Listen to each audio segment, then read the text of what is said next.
Hello friend, welcome to this lecture on hematology. Hematology is the study of blood forming organs and related disease.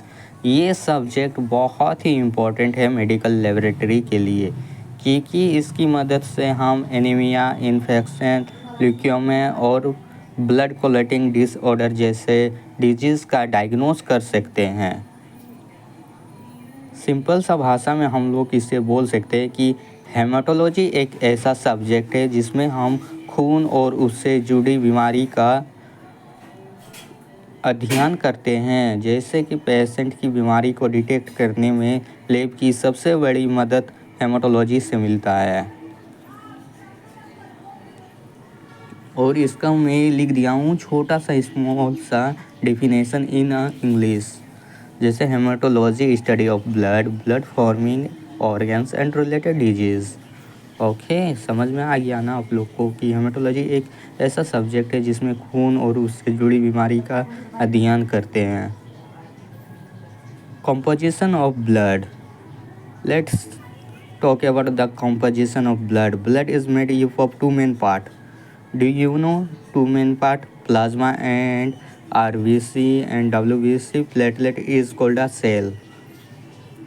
Plasma होता है 55%, इसमें water, protein, nutrients and hormones होता है। Plasma एक पहले yellow colour का fluid होता है। सेल में 45% होता है जिसे हम लोग आरबीसी कहते हैं। आरबीसी को हम लोग रेड ब्लड सेल कहते हैं और इसको हम लोग एरिथ्रोसाइट कहते हैं।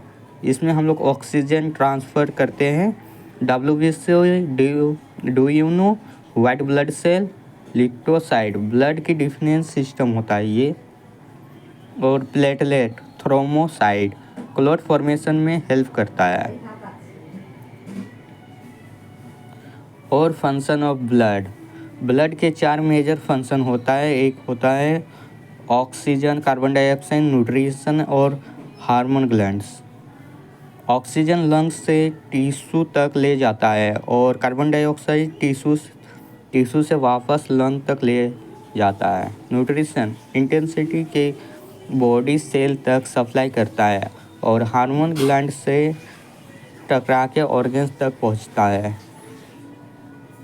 बस यही है, ज़्यादा कुछ नहीं है। Thank you friends.